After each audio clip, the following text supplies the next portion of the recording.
Hi guys, what is up? Welcome back to my channel. So we are coming up on my last week of freshman year. Time has flown by. It is crazy. I feel like yesterday I was just moving in and getting settled in and adjusting to college and all of that. And now it's, the first year's already over. So I kind of wanted to make this video to give a recap on everything that's happened this past year. Long live Anderson! Long live Anderson! That's better. You've got 4 years to work on that. Tracy?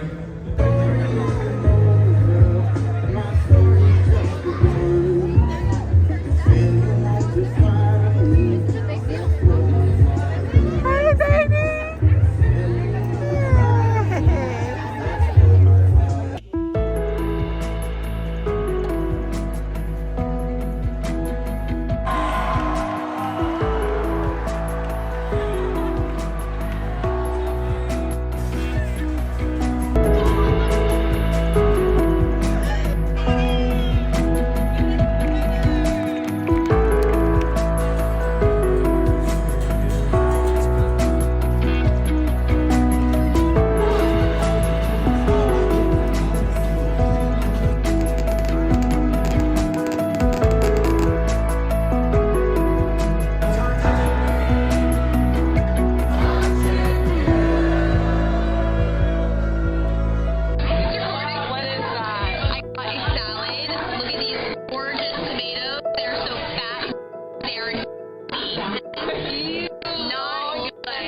Say hi! Say hi!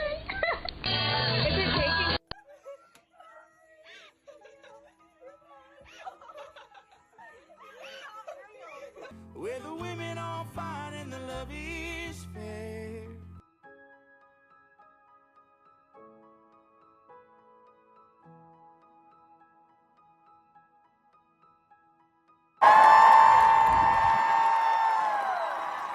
It has been the craziest year, genuinely the craziest year of my life. So all over the place.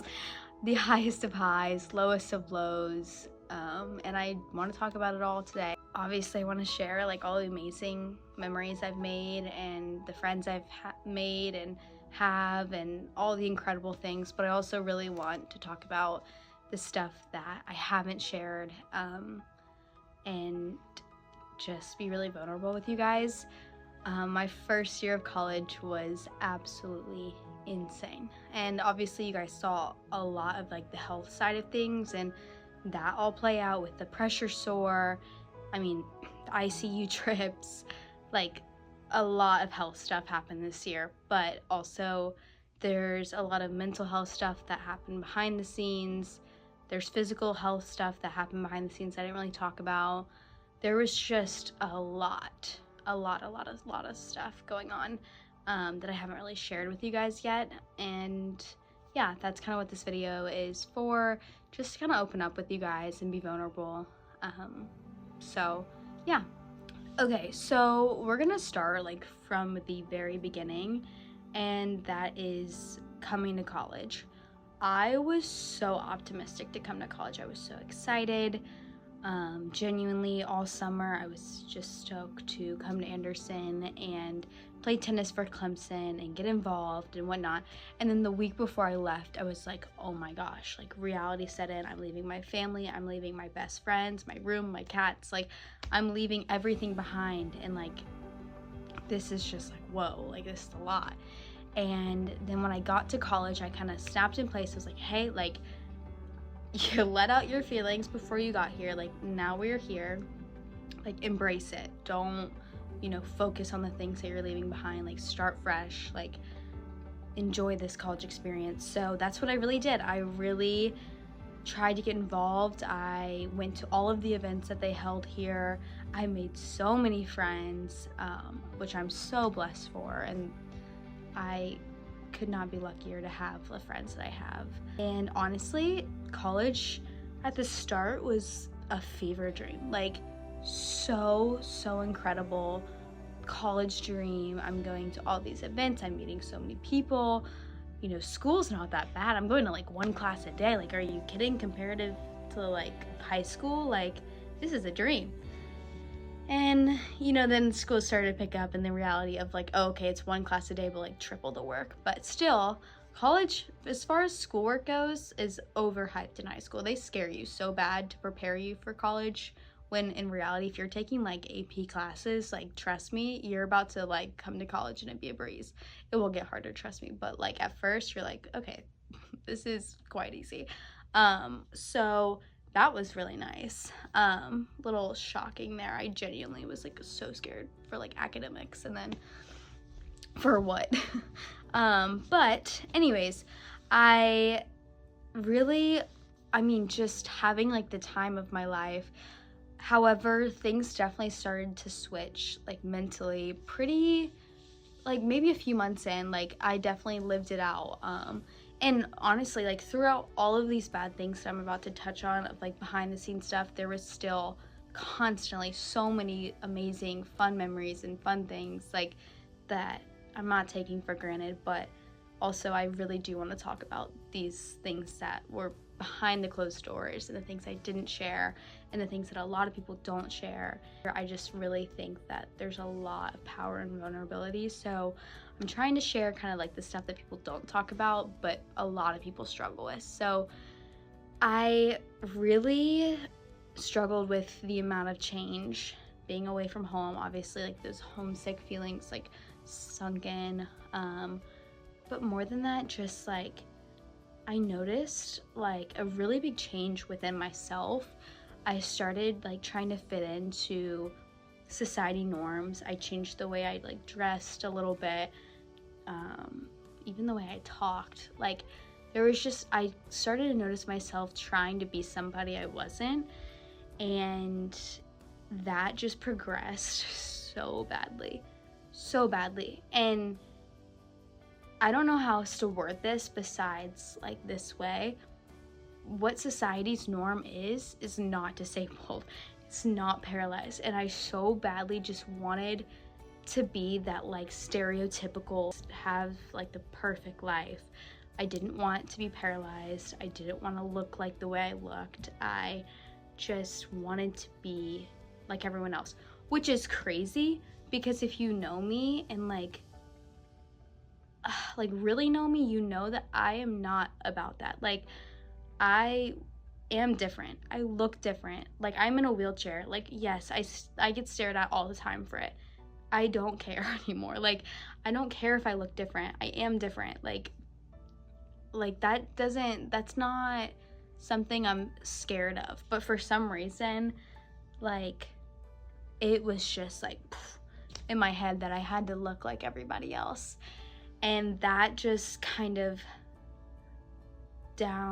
poured into like so many like negative thoughts. And I don't know exactly, like I didn't get diagnosed. I never saw anyone, but I self-diagnosed myself, or I would look back and be like, oh my gosh, like Sydney was so depressed, like behind the scenes, like so dark. And like this is where I just want to say thank God for Avery, because even in it, I don't think I even realized how bad it was, especially me also too. Like I still have that like positive in me where it's like, this isn't that bad, like this, I got it, like okay, yeah, like I'm isolating myself like crazy, and I'm like just wanting to be alone and be sad, and I'm having these horrible thoughts and like all of this stuff, but like it's fine, I got it, like this isn't that bad. And then Avery like kind of reality checked me every time, like that's not normal, like that's not okay, like what are you doing? So thank God for her, genuinely.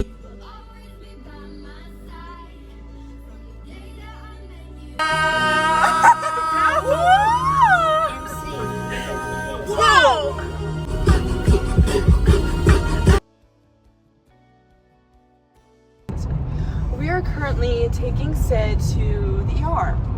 Pressure sore took a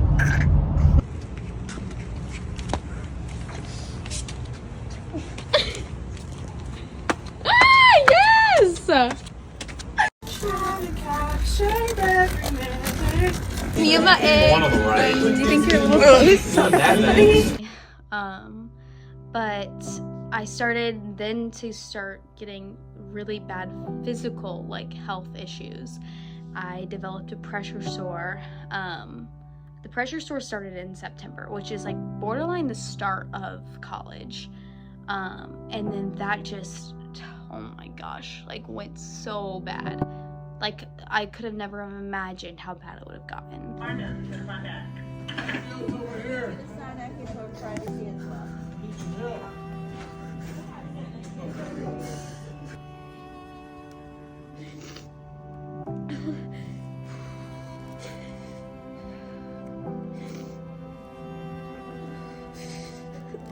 It's so cold. Out and hold your breath.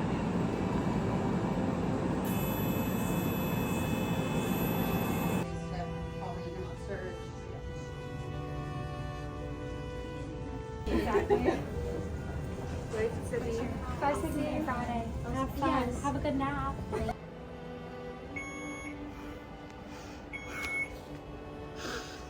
Hey, how are you? Good, how are you? I'm good. Off of a little tiny red dot, which I'm still managing. I have a surgery in like 2 weeks, my like 4th one, I think, to close this, and then bed rest for who knows how long. So like this is something that I have dealt with this whole entire year, and managed from, you know, having a wound vac. And then the first time I had a wound vac, it was horrifying. Did my nurse just not come and change this, like, I don't know, an hour ago? I'd say yeah. And it's that 0 means it's not working again. Like, I'm telling you, I'm gonna kill myself. Like, you think I'm joking. It was so bad.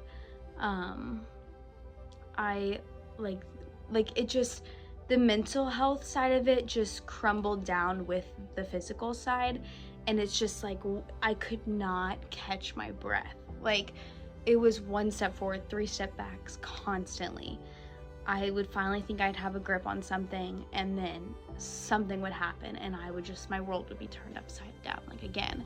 And it was just so frustrating, genuinely so frustrating. Like I think back to like where my head was at last semester, and it like breaks me. Like I'm so sad for her.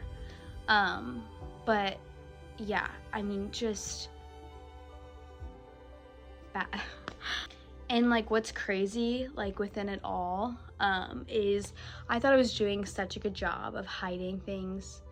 I'm just like that. Like I'm going to keep things to myself, to in my head protect others, not give them my burden, not give them, you know, whatever I'm going through. I also, to a certain degree, find I see myself as a burden just physically because I'm in a wheelchair. I don't want to put mental burden on somebody else to add to it. So I thought I did a really good job of hiding it. And then the people closest to me, like really closest to me, were like, there's just something off. I even remember I came home for like a break, and my best friend was just like, you're just not like you don't have your spark, you don't have your sparkle. Like I am very like outgoing and loving and like energetic, and I was just drained like physically. On top of all of that, like I don't want to skip over this, even though this is like the last thing I want to share on the internet, is I was dealing with an eating disorder too, of just like again fitting in, and it all wraps around just like wanting so badly to fit into like society norms. And then also the biggest reason for the eating disorder is like a control aspect that I really struggled with. I felt like I had like such a lack of control with being in a wheelchair, and what I ate was something I can control. And it might sound crazy and most people won't understand, but if you've been through it, you understand. There is not a rational thought when it comes to an eating disorder. So sorry I didn't like trigger warning that or anything. I know I just dropped like a lot there, but like genuinely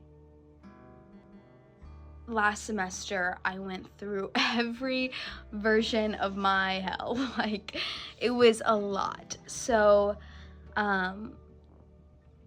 yeah, it was something I tried to hide and disclose, but I didn't have the energy to be happy. I didn't have the nutrition to be happy. I'd lost so much weight, it probably caused a pressure sore. Like I completely spiraled, like genuinely completely spiraled. And I don't think anything really changed until I was home over Christmas break, and I had a month of bed rest, and I had a month to reflect, and I was with my family, and I finally got like my battery charged. I started pouring into my faith. At this point I was so low that like I just would have done anything. And mind you, this whole time prior to this break, I was so like, obviously I was working on my faith. This past year has by far been the closest I've ever been to God, and my relationship with God and a day-to-day relationship more than anything has been, you know, significantly different, which I'm so grateful for, that like this trial brought me closer to God, and that alone makes it worth it, genuinely.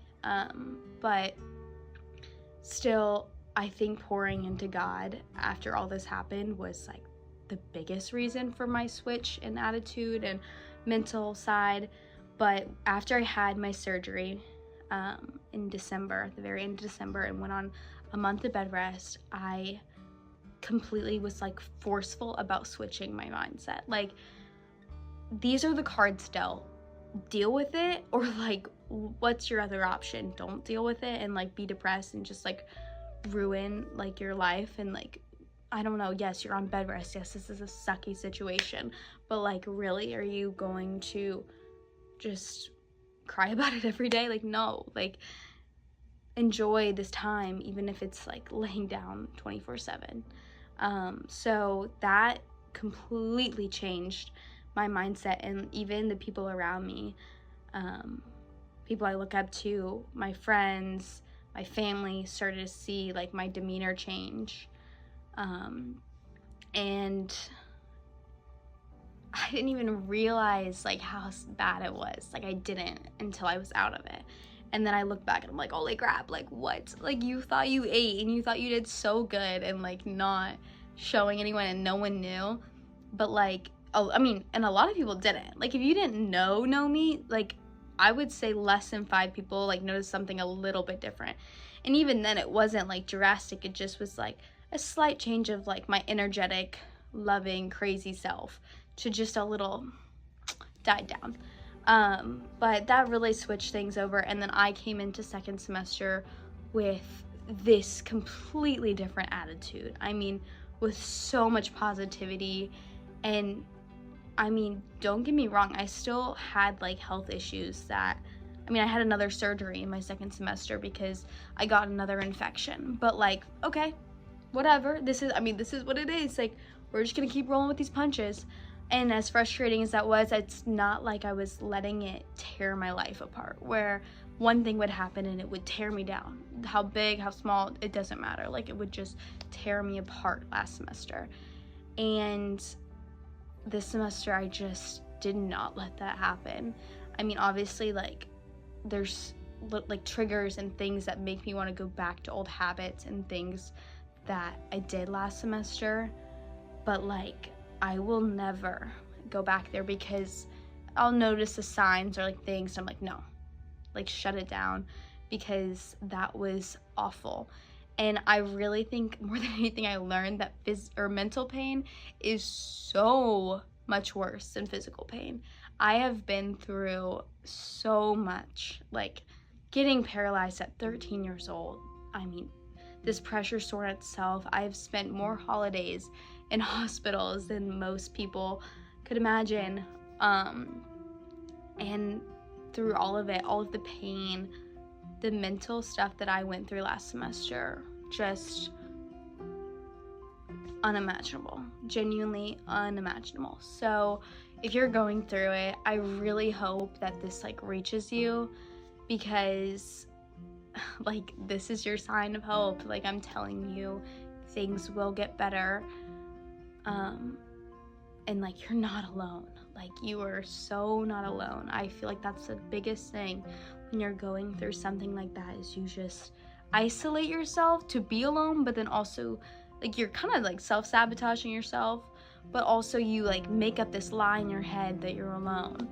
And like, it blows my mind that I like girl, you were crazy if you think you're alone. Like, I look back and I'm like, what were you thinking? But mental health, majority of the time, is irrational. I don't know. So I am grateful in all of this now. I've come to a place of peace about everything, and I'm grateful for, you know, that trial and that really hard thing I went through, because so much growth has come out of it. Every time you go through a trial or a tribulation or whatever, so much growth always comes out of it, whether that's your faith, like your like personal growth, whatever it may be. Just there's always good that comes out of a bad time, and if you look for it, you will find it. But if you stay in the bad, you're gonna find the bad. It's just what you're looking for. However, this past semester, thank God, because I chose positivity, it has been amazing, and I have made so many amazing memories, and I'm so grateful that I did not let all of the physical and mental health stuff get to me fully and ruin the full year. So yeah, I am wrapping it up. I have finals, stressed out of my mind, guys. But I have finals, and then I get to go home, and then May 7th I have hopefully my last surgery. And then May 10th is my birthday. We got fun things coming up. But yeah, I love you all so much. I cannot thank you guys enough for your support. I read all your comments, and you guys are amazing. So I love you all. You got this. DM me, message me, comment, whatever, if you want to talk to me. I'd love to talk about anything with you guys. But yeah. All right. I love you. Bye, guys.